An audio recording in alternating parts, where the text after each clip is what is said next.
Jadi Anda selalu mengingat saya ya Mbah Tejo dimanapun. Karena saya setia pada prinsip bahwa Indonesia tanpa Pancasila kehilangan dasar, Indonesia tanpa mata najwa kehilangan pandangan. Waduh, itu pujian paling tinggi dari seorang dalang nyentrik. Mbah Tejo, Yap. Rama Yudhistira Rahwana. Ya, Yudhistira itu tipe pemimpin perenung.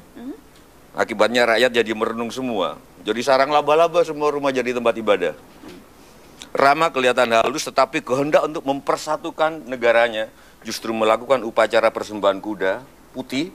Kudanya itu lari cepat, dilukiskan kakinya itu seperti baling-baling pesawat kalau lari. Nah, setiap daerah yang dilalui oleh kuda itu harus takluk. Dan yang terakhir Rahwana, pecinta. Karena cintanya ditolak, dia menunggu cinta-cinta. Karena nggak ada yang dikerjain, dia makmurkan negerinya. Kalau kita ambil contoh tokoh-tokoh pewayangan itu dari tokoh-tokoh negeri, ada tidak yang bisa Anda matching-matchingkan? Agak susah ya, karena sekarang kita berhadapan dengan orang Indonesia dengan segala, ya saya termasuk, terlalu ingin menyerahkan semuanya kepada sesuatu harapan yang tinggi. Apa yang salah dengan punya harapan? Karena kalau berlebihan dan tidak rakyat kita itu kejam, kita harus belajar pada zaman Amangkurat dan lain sebagainya, itu kejam sekali. Kalau nggak sesuai harapan, dibunuh dalam secara pengertian sosial, dicaci maki. Sekarang misalkan Jokowi naik, karena Jokowi sudah hampir dalam tanda kutip dinabikan sekarang ini. Sekarang kritik Jokowi, saya pernah ditanya, yang salah itu bangun tidur terus mandi, apa bangun tidur diem dulu? Yang benar yang mana? Saya bilang, yang benar itu Jokowi. Gitu. Nggak pernah ada salahnya. Dikritis sedikit, umatnya marah. Nah, tapi ini bahaya kalau Mas Jokowi naik, salah sedikit, kita nggak ada ampun langsung dimaki-maki kayak Soeharto. Dipuja-puja babak pembangunan. Jadi itu salah ya? Anda menarik nih bilang salah, karena kita nanti akan bergabung seorang pakar krilumologi. Nanti kita akan tanya apa yang keliru dari bangsa ini setelah pariwara. Pemirsa tetap di Mata Najwa, setelah ini akan bergabung Jaya Suprana di meja ini. Hanya di Mata Najwa episode Teropong Politik. Yang keliru dari bangsa ini, saya undang di spesial Mata Najwa malam hari ini, pakar krilumologi yang juga seorang seniman dan pengusaha, Jaya Suprana. Selamat malam Pak Jaya. Selamat malam. Terima kasih sudah hadir di Mata Najwa. Terima kasih. Tadi saya memperkenalkan Anda langsung spesifik, pakar krilumologi. Saya pernah baca Anda bilang krilumologi itu mempelajari kekeliruan demi mencari kebenaran. Betul. Betul itu? Betul. Kalau kita berusaha mencari kebenaran secercah cahaya di tahun politik yang penuh gonjang-ganjing ini, seperti tadi kata Mbah Tejo, apa yang keliru atau apa yang salah dari dimulainya tahun atau mungkin dalam perjalanan bangsa selama ini? Nah, pertama yang salah adalah pertanyaan itu sendiri. Pertanyaannya salah? Iya, karena Anda kan mengajukan pertanyaan apa yang keliru pada bangsa ini. Tidak ada yang keliru kah? Bukan, mestinya yang lebih gampang dijawab apa yang benar. Apa yang benar? Itu, jadi sebetulnya bangsa ini lebih banyak yang benar dari yang kelirunya? Nah itu dia, yang benar itu sendiri sudah susah. Itunya.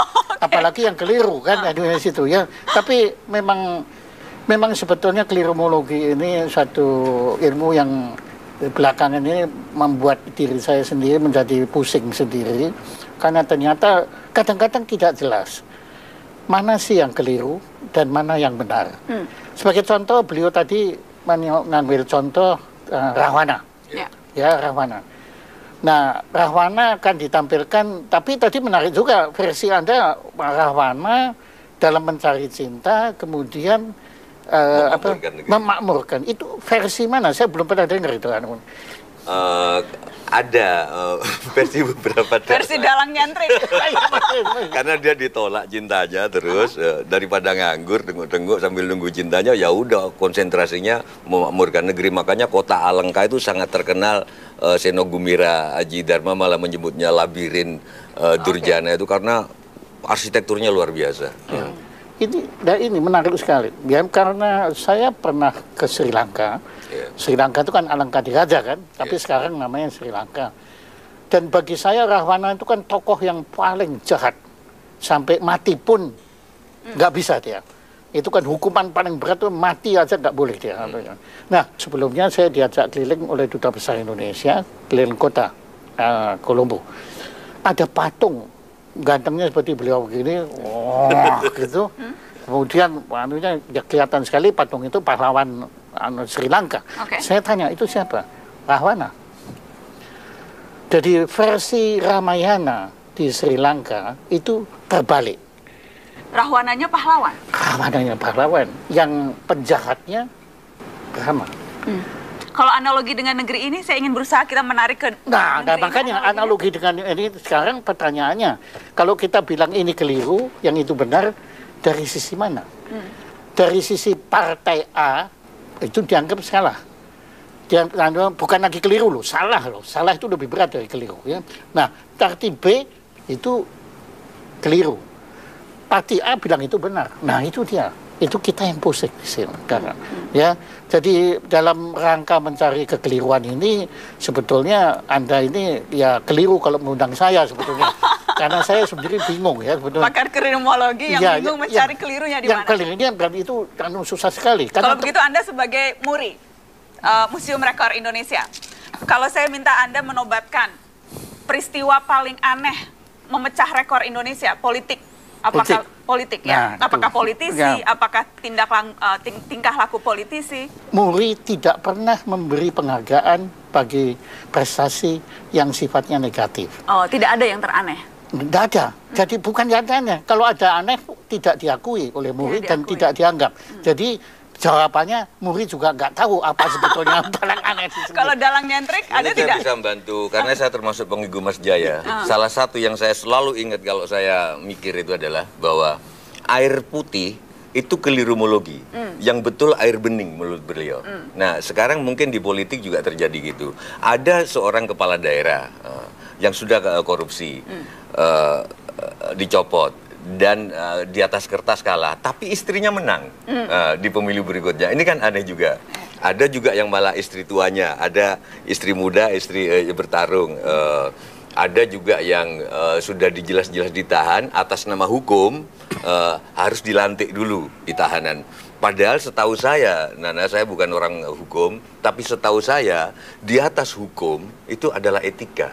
Memang secara hukum harus dilantik dulu supaya bisa dicopot kan. Nah itu saya kira keanehan-keanehan gitu yang mungkin luput dari MURI. Makanya jawabannya adalah sebaiknya Mas Sujiwojido ini mendirikan Museum Rekor Indonesia untuk hal-hal yang aneh-aneh begitulah. Kalau itu pasti banyak koleksinya ya Mas ya? Karena ada banyak sekali yang aneh-aneh. Piawai sekali menemukan itu. Saya belajar dari soal kelirumologi. Bayangkan di tahanan maksa yang ini atas nama hukum, undang-undang harus dilantik dulu supaya bisa dicopot. Tapi bagi saya Bang Samad kan juga, Bang Samad sendiri selaku ketua KPK, saya setuju bahwa omongannya lebih kayak politisi dalam hal ngancam orang, dalam hal itu banyak keanehan-keanehan. Banyak keanehan-keanehan. Kita bicara prediksi 2014, prediksi tahun ini. Apa yang akan terjadi dari kacamata Jaya Suprana dan juga kacamata dalang nyentrik, Mbah Tejo? Ya, mungkin beliau dulu. Nah, supaya dia mau ngegong ini curang ini kalau. Emang ngegong paling enak gong gitu. Ada kacamata optimis, ada kacamata pesimis. Yang mau yang mana, Nana? Kita optimis dulu. Yang optimis adalah kalau kita mau percaya pada temuan seorang geolog dan juga seorang ahli nuklir, Profesor De Santos dari Brasil, yang studi 30 tahun tentang geologi dan sejarah, kebesaran Nusantara akan muncul lagi. Negeri Atlantis diperkirakan di Nusantara ini yang dulu benua Katulistiwa sebelum Krakatau meledak tahun 11.600 sebelum Masehi, yang mengakibatkan es meleleh zaman Pleistosen kan, terus terjadi pulau-pulau. Dulunya kita benua kan. Nah, tahun ini akan muncul lagi? Kemungkinan akan muncul lagi. Yang percaya kepada kejawen, inilah tahun akan munculnya Sabdo Palon Loyo Genggong. Yang tidak percaya, Sabdo Palon itu artinya Raja Brawijaya, yang menolak masuk agama tertentu. Dia mempertahankan agama lamanya. Dia tinggalkan Brawijaya di Gunung Lawu, terus akhirnya suatu saat aku akan muncul ketika agama di Jawa berubah menjadi agama Budi, yaitu agama tetap agama masing-masing, tetapi lebih menjunjung tinggi etika. Sekarang itu mulai muncul karena orang-orang yang berpenampilan agama tertentu ternyata koruptor juga kan. Rakyat sudah mulai, oh berarti agama itu bukan jaminan. Yang penting sekarang etika, kelakuannya seperti apa, apapun agama. Dan itu yang akan muncul tahun ini kalau prediksi kalau optimis. optimis. Itu optimis. Itu Yang optimis. pesimis. Kalau yang pesimis, sejak zaman Amangkurat, sejak zaman Raden Patah, Ken Arok, kita itu bunuh-bunuhan isinya. Sejarah nggak pernah jujur ditulis, yang ditulis cuman Diponegoro, Imam Bonjol. Sejarah nggak pernah nulis bahwa di sekitar pahlawan pasti ada pengkhianat. Nah, pengkhianatnya ini nggak ditulis. Dan di 2014 akan muncul banyak Brutus, banyak pengkhianat. Bukan, kita ini negara pengkhianat. Kalau nggak, mana mungkin air dikelola asing. Kalau nggak banyak pengkhianat, udah air itu namanya air itu menurut nenek moyang kita itu satu dharma sama satu karma. Kalau ini sudah dikuasai asing, udah habis sebetulnya. Oke, Pak Jaya. Ya, beliau tadi sebelumnya kan menyatakan beliau kan murid saya kan, ya betul kan? Iya, saya betul kan? Nah, ya, saya muridnya Nana. Ya, dalam hal memandang. ya, tapi sekarang untuk tolong jangan dicabut, kalau tidak ini kacau. Nah, beliau barusan membuktikan bahwa beliau adalah murid saya yang baik sekali. Ya, sebab apa yang diutarakan tadi memang mau saya utarakan. Jadi gongnya di situ. Iya. Gongnya di situ. Tidak beginilah. Karena saya sebetulnya lebih baik menunda dulu. Ya, karena saya itu ibarat mesin itu panasnya lambat. Panasnya lambat. Saya akan bantu Anda untuk memanaskan suasana. Nah, setelah pariwara kita akan panggilkan dua orang seniman, Setiawan Jodi dan juga Glenn Fredly. Setelah pariwara tetap di Mata Najwa episode Teropong Politik sesaat lagi. Jadi Jodi dan juga seorang seniman yang unik juga, Glenn Fredly. Selamat malam, Mas Jodi, Kakak Glenn. Terima kasih sudah hadir di Mata Najwa. Saya mau ke Mas Jodi dulu. Tadi kita mulai dengan Kantata Barok cuplikannya. Itu tahun berapa persisnya ya, Mas Jodi? Hampir 3 tahun yang lalu ya. 3 tahun yang lalu. Apa yang Anda ingat spesial dari momen itu ketika Anda tampil dengan almarhum Renda di atas panggung? Semua banyak yang menentang. Karena saya baru sembuh 1 tahun transplant dan konser itu 3,5 jam. Oke. Itu aja yang ingat. So I was really persiapan dengan ya lebih baik mati di panggung daripada mati. Lebih baik untuk seniman gitu ya, lebih baik mati di panggung daripada tidak berkarya sama sekali. Tadi kita terhenti pada saat berbincang soal prediksi politik. Anda sejak dulu pun selalu tidak pernah masuk politik praktis, Mas Jodi, tapi selalu punya concern tinggi, walaupun sempat juga ikut jadi peserta konvensi Partai Golkar, saya ingat dulu. Gara-gara PGRI dulu. Gara-gara PGRI, hanya meramai-ramaikan. Apa yang akan terjadi di tahun 2014 ini menurut Anda? Teropongan Anda? Saya mengharapkan suatu perubahan yang signifikan, juga dengan pemimpin yang benar-benar fresh, ya, dan benar-benar accessibility-nya bagus dengan direct demokrasi yang sudah kita miliki saat ini. Kakak Glenn, suhu politik makin panas, Anda ikut kepanasan tidak? Justru menurut saya ya ini menyenangkan karena saya sebagai musisi seniman sendiri saya merasa bahwa ini tahun untuk kita bisa lebih kebebasan untuk menyampaikan pendapat, bersuara tentang apa yang menjadi kegelisahan di tengah masyarakat itu justru jadi lebih lapang menurut saya. Karena hari ini masyarakat dibuat bimbang, gundah gitu ya dengan panggung politik yang menurut saya bukan lagi mengalahkan sinetron gitu loh. Mengalahkan sinetron iya, politiknya? Iya, jadi terlalu banyak sandiwara yang akhirnya membuat apatis itu, masyarakat itu menjadi apatis.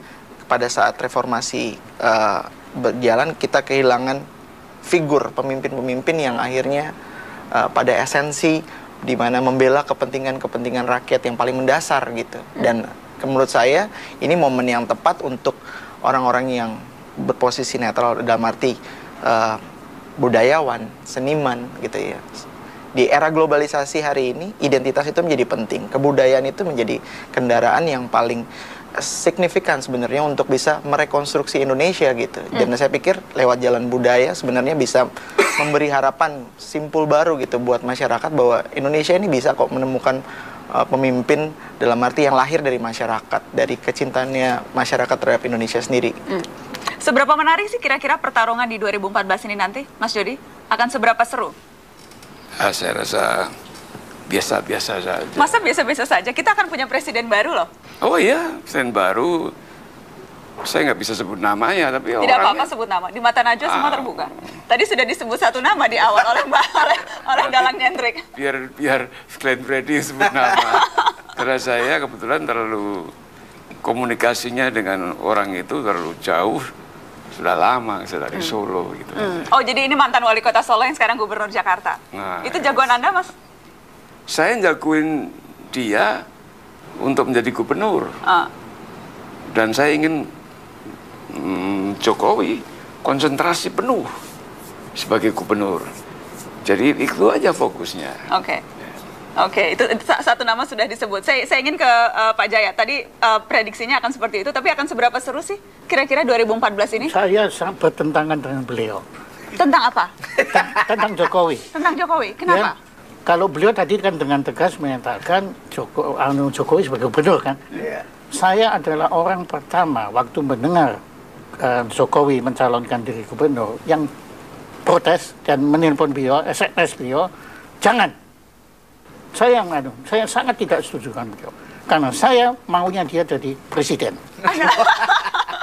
Sejak kapan Anda mau dia jadi presiden? Ya, sejak saya mengikuti dia di wali kota. Dia kan, nah kalau ini dapat muri dia, dapat muri betul. Sebagai pejabat yang benar-benar berpihak kepada rakyat, dapat dia. Yang Anda bayangkan bagaimana bisa memindah pedagang kaki lima dengan upacara araan itu di dunia nggak ada, Obama pun nggak bisa melakukan itu, hanya Jokowi. Sejak itu saya bilang you will be the next president. Jadi Anda orang Jokowi ya Pak Jaya? Saya bukan orang Jokowi, dia orang saya justru. Makanya saya bilang waktu dia ngapain kamu jadi gubernur? Ya, jadi presiden. Nah, ya, makanya saya baru tahu ternyata gara-gara beliau tuh makanya jadi gubernur. Kalau dia kan berbahasa Prancis Jokowi. Aku menarik tadi dengar dari Mas Jiwo gitu bahwa Jokowi memang hari ini jadi selain media darling dan juga hasil survei membuktikan dia di atas gitu. Tapi pas Mas Jiwo bilang pengkultusan ini kita mesti kembali lagi pada era Orde Baru gitu.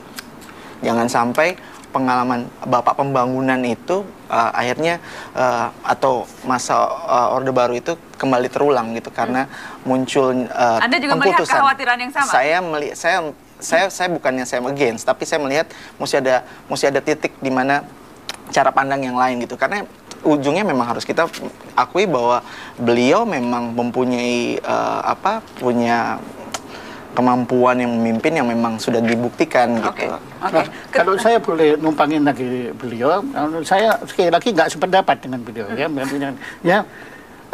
Dulu Pak Harto itu belum ada beliau baru ini.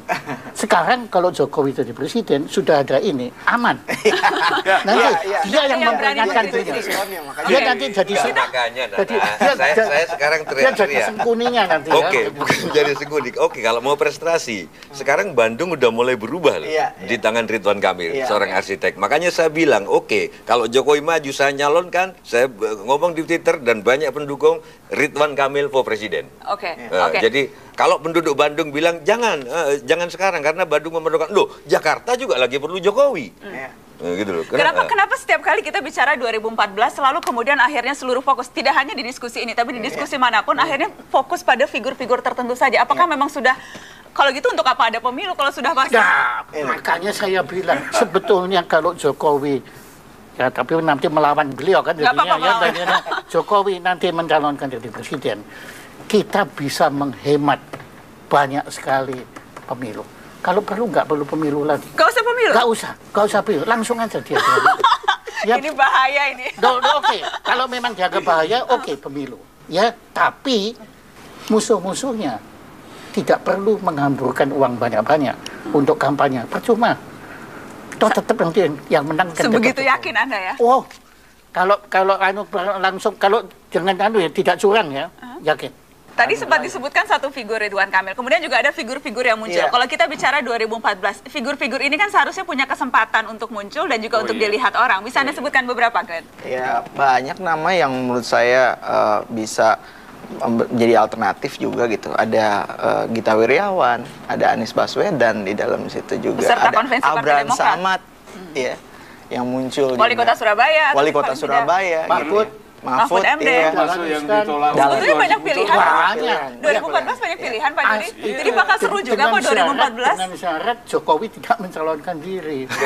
Itu seru. Meskipun Itu beliau seru. guru saya, yang dilupakan oleh Mas Jaya adalah ketika udah Jokowi, yang dilupakan oleh beliau adalah kita masih berhadapan dengan masalah internal kan. Di PDI, di Gerindra sudah jelas mencalonkan Mas Prabowo. PDIP saya nggak tahu, tapi kelihatannya masih kuat ke arah Mbak Mega. Megawati. Jadi saya nggak ada apa-apa Nana sama Mas Jokowi. Saya cuma enek ngelihat pendukungnya yang sudah hampir menabikan. Kalau enak ini termasuk pendukungnya loh di sebelah sini. Saya Bukan berarti tegaskan emang lagi, Ahmad saya Jaya, nggak ada kan? apa-apa. Saya melukis Jokowi. Lukisan saya ada di. Jadi secara pribadi, tetapi saya khawatir karena begitu harapan kita terlalu tinggi, meleset sedikit aja kita tuh kejam. Tidak khawatir? Loh, kalau saya makanya khawatir, makanya saya kan kalau saya selalu pakai andai kata Jokowi. Supaya saya tahu masih ada satu langkah yang mematikan atau menghidupkan untuk Jokowi adalah izin untuk menjadi capres. Oke. Karena saya termasuk orang yang tidak percaya pada demokrasi. Demokrasi itu klinik, demokrasi itu bullshit. Ya. Sebelum masuk ke capres, yang jelas yang di depan mata saat ini adalah perhelatan pemilu legislatif. Ya. Ada 12 partai yang akan bertarung dan kita memilih wakil-wakil rakyat. Seberapa menarik dan seberapa penting sih sesungguhnya kalau kita bicara legislatif, Kak Glenn? Iya, penting itu justru akan menentukan gitu nanti. 90% muka lama loh yang mencalonkan diri lagi. Itu dia yang menurut, karena ini kan kelihatan bahwa partai ini kaderisasi partai itu kan tidak berjalan gitu. Justru kaderisasi ini muncul seolah ya instan sifatnya. Pada saat menjelang mau pilkada atau pemilu itu baru muncul gitu. Teman-teman Anda artis banyak yang jadi calon legislatif? Iya, itu dia. Karena hari ini kalau menurut saya justru popularitas kayak ajang cari bakat gitu ya. Kayak saya ngelihatnya seperti demikian Atau gitu. pertanyaannya Anda sendiri mencalonkan? Saya tidak, Pak Bria. Tidak atau belum? Tidak, saya tidak terpikirkan karena saya ngerasa bahwa lewat musik saya bisa jadi alat kontrol sosial yang lebih efektif karena saya bisa Di luar lembaga iya. itu. Aman. Anda tidak seperti itu, Mas Saya Jody? mendukung pemilu legislatif ini karena kita sudah lupa sama lingkungan bangsa ini.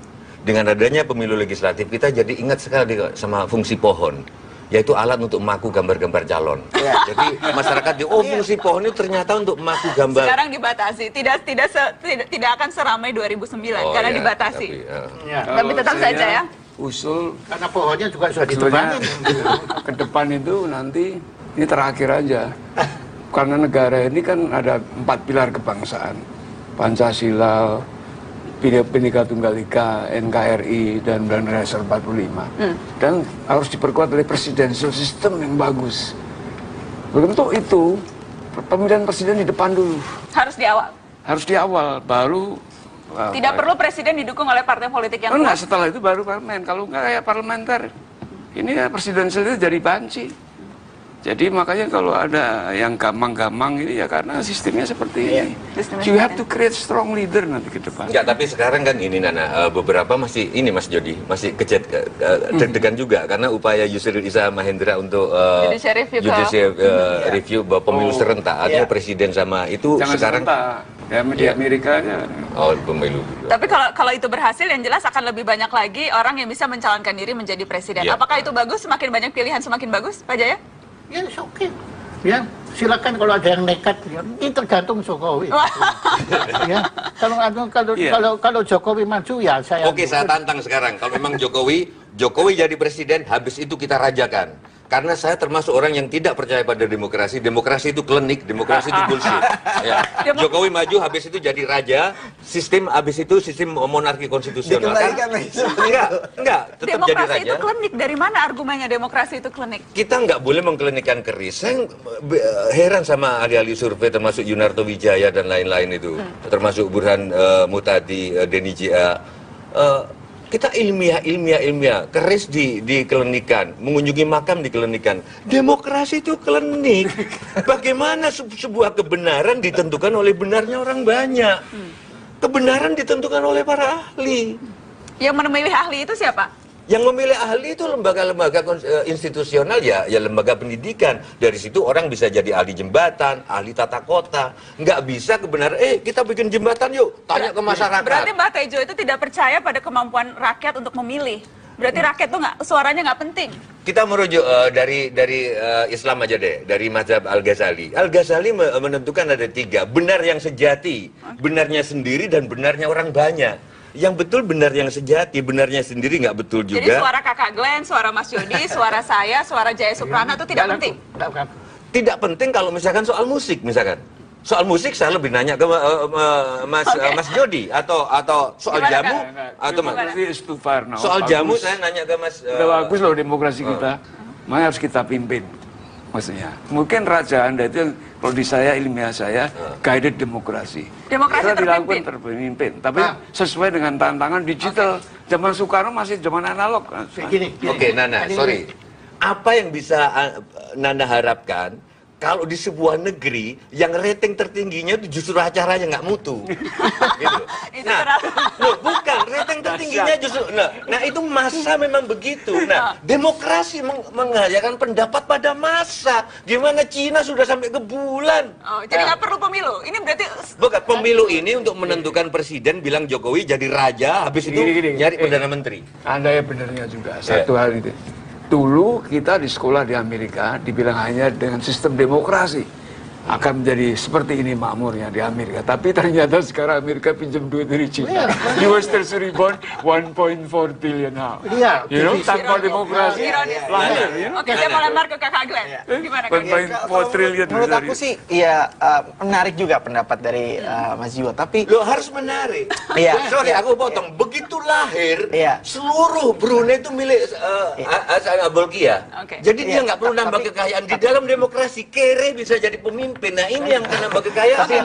Tapi menurut aku ya kita harus kembali kepada founding fathers-nya kita gitu Mas Jiwo. Karena hari ini jujur, gap antara generasi itu jauh sekali gitu yang terjadi. Hari ini gap generasi yang mereka udah nggak peduli tentang Indonesia hari ini, maksudnya pemimpin, siapa yang memimpin itu mesti dipikirkan karena mereka adalah pemimpin ke depan gitu. Dan menurut aku suara mereka juga menjadi penting. Suara anak muda itu menjadi penting. Dan kelas menengah kita makin lama makin banyak. Dan menurut saya ini yang perlu disambung gitu. Pemikiran Mas Jiwo, pemikiran banyak orang. Itu sebabnya rekonstruksi Indonesia itu harus dimulai dengan jalan memang bagaimana saya yakin Soekarno itu memulai memikirkan Indonesia ke depan itu dengan jalan diplomasi kebudayaan itu sudah dipikirkan duluan gitu.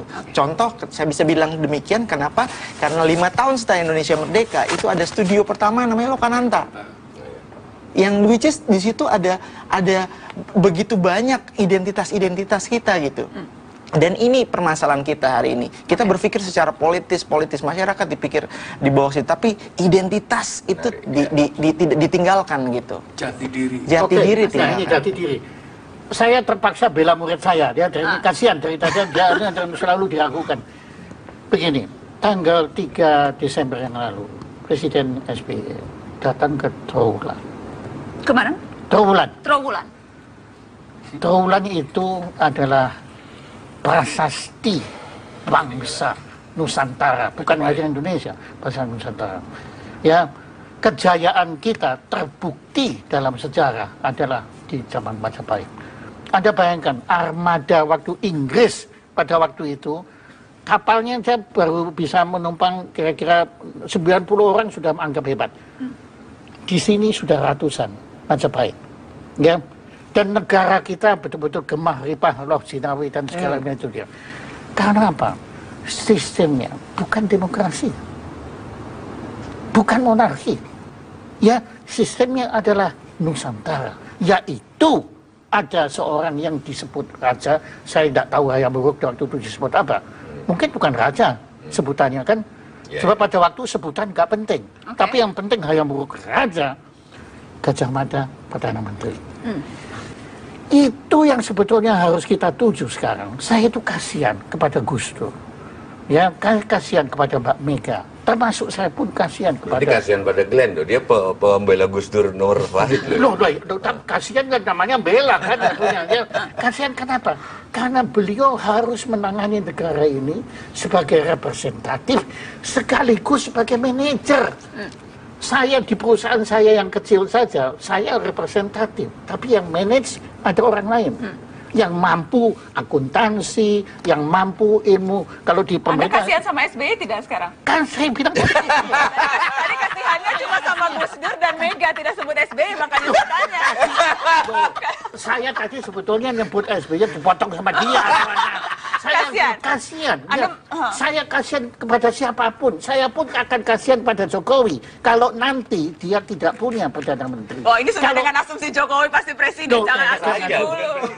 Kalau saya kan panukan andai kata, andai kata itu. Jadi memang beliau ini mari kita kembali ke kebudayaan kita, jati diri bangsa kita ini bukan Amerika, bukan Jerman, bukan Cina, bukan Jepang, tapi Nusantara. Nanti andai kata itu betul-betul ada yang terpilih, monggo. Ya, kita dukung dia supaya jadi raja atau apa ya istilahnya. Ini gawat kalau kesimpulan Mas Najwa mendukung jadi raja, ini gawat. Dan istilahnya tetap aja supaya kita tetap presiden. Tetap presiden. Tapi di Singapura, kalau Singapura bisa makanya presidential system kita perkuat. Iya, diperkuat saja. Kayak demokrasi kita perkuat. Iya, menggaidit Pancasila, menggaidit Bhinneka Tunggal Ika, pluralisme, menggaidit Undang-Undang Dasar 45. Jadi bukan istilah demokrasi itu memang saya punya bukunya. The worst export from United States. Gimana kalau kita ganti kata demokrasi dengan gotong royong? Why not? Boleh, ya betul. Itu lebih bahasanya tidak ke barat-baratan. Iya, demokrasi lucunya demokrasi. Ya habis demokrasi dari tadi kan permasalahan ini kan masalah sentence. Ada yang bilang klinik, ada yang bilang. Jadi buat aku ya sederhana gitu. Kalau hari ini aku sih realistis aja, Najwa. Hari ini masyarakat ada pada beban yang sangat. Kita bicara Indonesia Timur, Barat, Tengah. Permasalahan yang semua tersentral di Jawa, di Barat gitu. Bagaimana dengan masyarakat di Indonesia Timur? Bagaimana dengan masyarakat yang jujur buat saya kalau bicara rekonstruksi sejarah kembali bahwa banyak sekali hal-hal yang belum jelas masalah sejarah, pelurusan sejarah di bangsa ini. Jadi di tangan pemerintahan Pak SBY ini, kok pemerintahan, sorry saya nggak pakai government-nya Pak SBY ini, seluruh aib bangsa ini terbuka. Itu salah satu yang membanggakan bagi saya. Itu membanggakan? Ya kalau enggak, kalau biasanya negara peradaban besar itu dalam teori chaos fisika itu, kalau makin chaos nggak perlu tenaga eksternal untuk ini akan zaman Kolosubo kalau di wayang itu. Dia akan menginternalkan energinya sendiri. Jadi warisan terbesarnya itu ketika berhasil membuka aib-aib yang selama ini tertutupi. Di Banten sekarang terungkap. Sebagian orang menilai itu mungkin bukan legacy loh, mungkin orang malah marah dibilang pembuka aib. Enggak, kalau bagi saya itu. Nah itu dia. Nah itu kelirumologi. Kelirumologi itu. Yaitu membuka kekeliruan. Itu pertama apa? Kesadaran atas kekeliruan itu. Anda setuju legacy terbesarnya itu atau ada legacy lain? Saya setuju. Tadi itu murid saya menghebat ini. Kan dia belajar dari saya semua. Itu memang kita sekarang sadar tuh korupsi itu apa. Dulu kita kan tidak tahu. Korupsi itu apa? Sekarang kita bisa lihat tuh korupsi itu apa. Legacy SBY-nya naiknya LPG termasuk naiknya LPG ini, harga LPG itu termasuk pembukaan aib gimana orang demi citra politik menunda kenaikan harga bertahap. Akibatnya sekarang jadi begini. Apa legacy terbesar SBY, Mas Jody? Ini dulu, itu. Kakak Glenn, apa warisan terbesar presiden yang sudah 2 periode full memimpin? Iya. Ternyata 5 menit masuk bilik itu menentukan nasib luar biasa ya selama 10 tahun ini gitu. Kalau menurut saya legacy yang terbesar yang ditinggalkan oleh SBY ya mungkin yang bisa saya ingat ya yang di kepala saya ya pembuat album aja. Pembuat album? Iya. Dan menurut saya ya walaupun terlepas dari apapun dia sudah memimpin selama 10 tahun ini dalam program atau bagi saya terlalu sinis. Iya. kalau legasinya album. Saya justru membuka aib bangsa ini. Nggak sinis, dia sinis. Gitu ya? Karena menurut saya gini. Sinis atau realistis? Kalau saya, ya lo benar Mas Jiwo. Karena itu kan muncul gitu di media bahwa beliau merilis album. Tapi kalau menurut saya, dari apa yang sudah dari SBY lakukan, ya terlihat bahwa kenyataan intoleransi tetap tinggi ada di hari ini. Oh, iya. Ya, permasalahan. Ya. Oke. Ya, kebinekaan itu ada. Kemudian masalah korupsi itu menjadi hal yang terbuka gitu hari Bukan ini. salah SBY dong kalau banyak korupsi. Saya nggak bilang salah beliau, tetapi dalam pemerintahan beliau dalam kurun 10 tahun ini korupsi itu muncul luar biasa gitu. Oke. Dan ternyata di dalam lingkaran beliau juga ada gitu ya orang-orang yang ternyata masuk dalam terlibat kasus hukum gitu. Oke, Mas Jody? Ya, saya sebagai orang yang ikut mendukung di tahun 2004 tanpa ikut partai apapun. Tahun 2009 sambil di rumah sakit saya memberikan endorsement kepada adik-adik saya. Ya, dukung lagi SBY.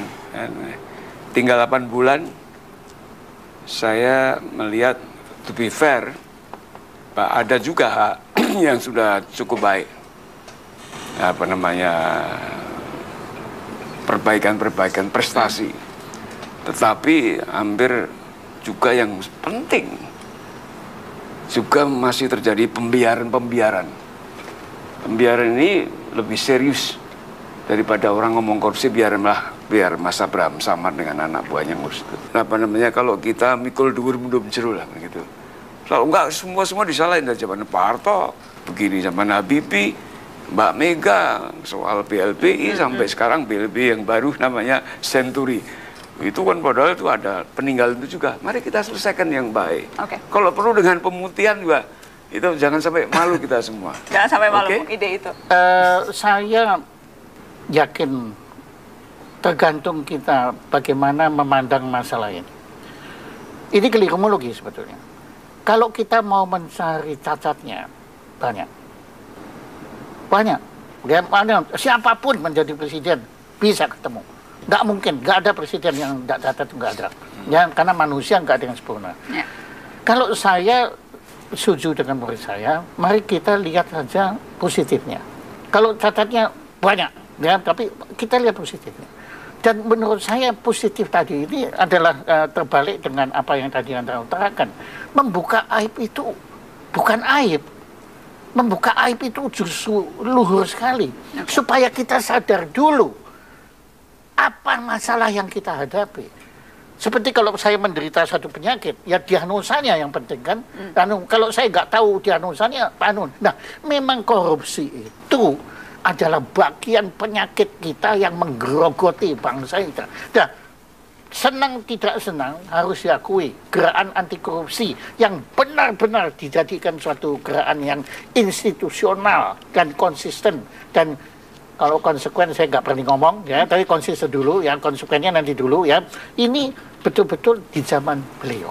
Itu adalah warisan beliau yang nanti harus dilanjutkan oleh penerus beliau.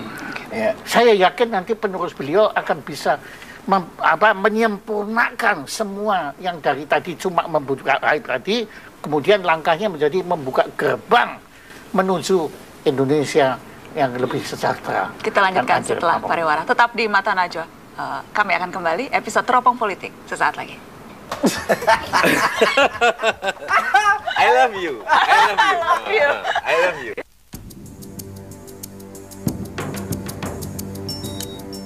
Atau mungkin nasihat ke apakah ke tokoh tertentu yang nanti akan maju di 2014 ini, atau ke partai atau ke caleg tertentu, apa yang ingin disampaikan masing-masing? Mbak Tejo, Anda punya orang spesifik yang mau Anda komentari lewat Mata Najwa ini? Anda berikan pesan-kesan? Dua ya mungkin, Mas Jokowi sama Prabowo. Prabowo saya lebih suka karena lebih terkesan urakan. Jadi kita perlu pemimpin urakan. Jadi militer tapi ada nilai urakan ya? Urakan. Yang Anda maksud dengan urakan itu? Urakan itu artinya melakukan sesuatu bukan karena mau kurang ajar. Kalau kurang ajar kan melanggar aturan, hanya untuk melanggar aturan. Urakan itu melanggar aturan karena ada tujuan tertentu. Ya ketika ya seperti Anda gitulah. Sampai kok sampai apa ketika siapa itu Romeo manjat kamar untuk mencium Juliet itu kan menurut saya urakan. Itu padahal nggak ada loh itu. Nggak apa-apa.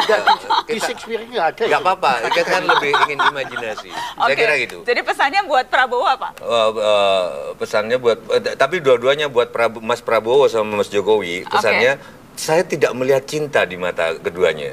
Jadi kurang ada kesan jatuh cinta. Nah, bagi saya pemimpin kalau nggak jatuh cinta itu gimana? 250 juta memimpin tanpa jatuh cinta. Harus jatuh cinta pada siapa? Ya nggak tahu, terserah. Tapi masyarakat Indonesia jangan munafik masalahnya. Masalahnya sekarang ini cenderung munafik, dianggap bahwa dunia hanya titik terang. Itu salahnya. Teologi harus namanya terang dan gelap itu jadi satu. Pertunjukan wayang yang adiluhung itu, Nana, sorry to say, di sebelah sana pasti ada pelacuran. Di sebelah sana ada judi. Oke. Jadi untuk Prabowo dan Jokowi haruslah jatuh cinta. Harus ada mata yang terkesan. Aku nggak melihat mata mereka jatuh cinta, gitu. Itu bahaya. Bahaya. Yeah. Kalau tidak jatuh cinta. Iya. Kalau gitu ada untungnya Gus Dur kan, beliau tidak bisa melihat ya. Pak Jaya, ada pesan, nasihat, komentar khusus pada tokoh tertentu, partai atau caleg? Kalau saya kepada seluruh mereka yang ingin mencalonkan diri sebagai presiden, termasuk sebetulnya saya sendiri, ya. Anda siap dan mencalonkan kepada diri? SBY, ya kepinginnya, ya begini, dan satu kepada SBY. Kepada mereka atau kami yang mencalonkan presiden, sebaiknya lihat-lihat dulu. Kalau Jokowi mencalonkan, lebih baik kita nggak mencalonkan, gitu aja lah. Ya itu aja, ya, dan saya pasti mundur kan. Itu aja. Ya, konsisten pesannya. Daripada buang-buang waktu, buang-buang pikiran, buang-buang uang, begitu ya. Ini kelihatan mana yang Jokowi die hard-nya itu kelihatan di meja ini. Ini saya live hard, bukan die hard. Kemudian kalau SBY, silakan Anda SBY masih punya waktu cukup banyak ini untuk melengkapi masa kepemerintahannya dia, dan silakan setelah itu kalau saya itu mengharapkan dia mencalonkan diri sebagai Sekjen PBB. Sekjen PBB. Itu jabatan yang saya kira tepat sekali untuk beliau. Setelah mundur ya? Ya, setelah selesai kan. Setelah selesai. Setelah selesai. Dia setelah selesai. Betul, maaf, setelah selesai. Ya, itu yang cocok.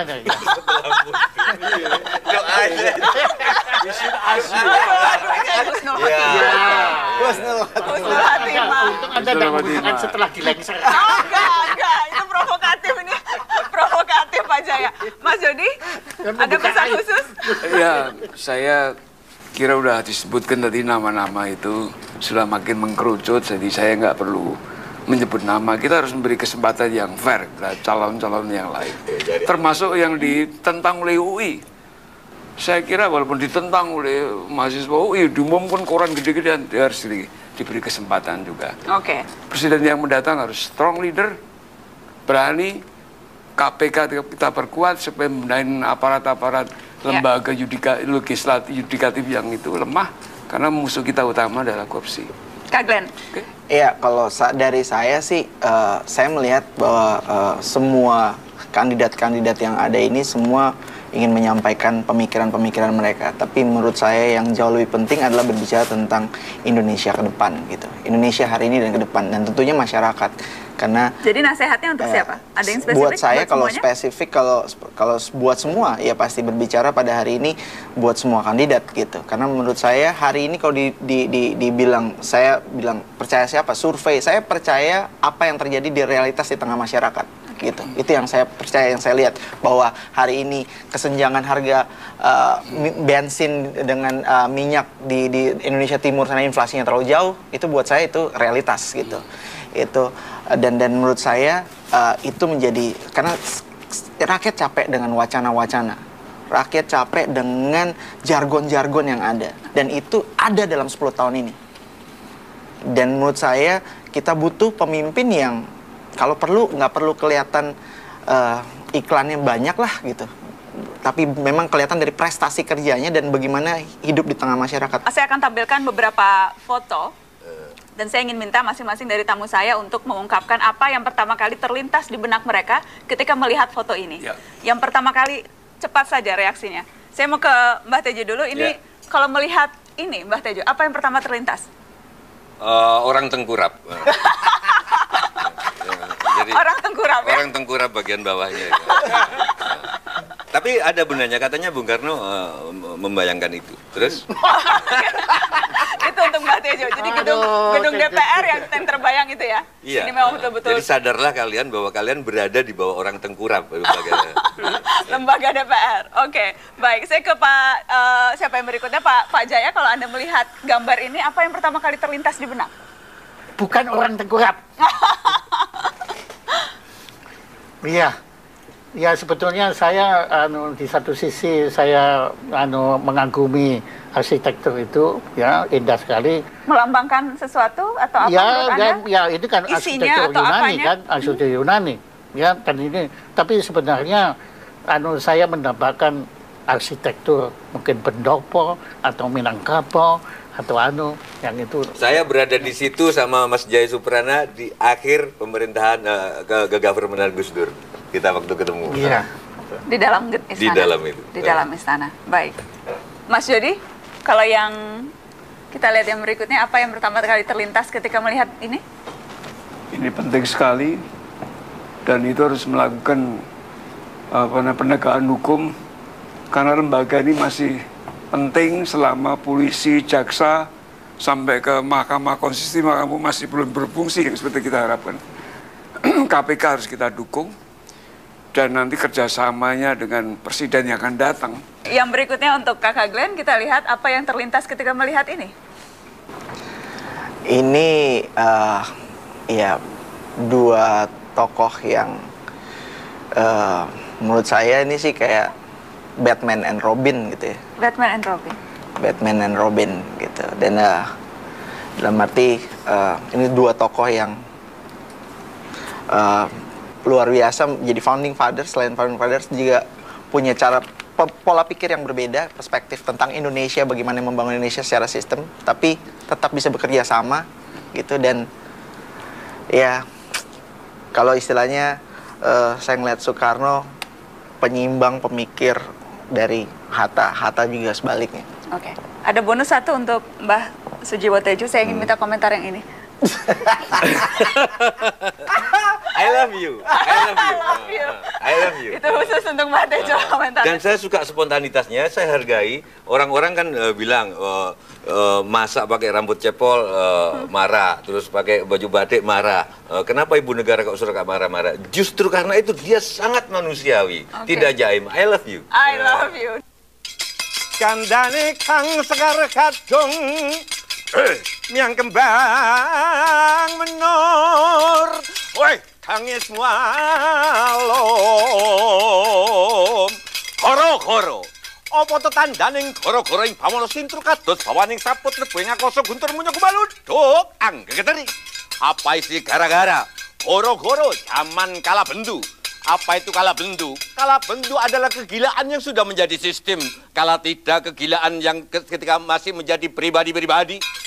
Kegilaan pada zaman kala bendu telah menjadi goro-goro. Apa to tandaning goro-goro? Para kiai, para pandita lumayu minta pitulunganing ratu. Yaitu ketika para pandita, para agamawan lari minta perlindungan eksekutif, minta perlindungan umaroh. 2014 akan menjadi goro-goro ketika seluruh kiai, seluruh pandita, seluruh pastor, biku dan lain-lain bukan menjadi kepanjangan, bukan menjadi lidah penyambung suara umat, tetapi justru menjadi alat para politisi. Muka-muka tidak seperti itu. Seperti puisi yang dikatakan oleh Setiawan Jodi dari Mas Rendra. Kesadaran adalah matahari, kesabaran adalah bumi, dan keberanian menjadi cakrawala. Perjuangan adalah pelaksanaan kata-kata.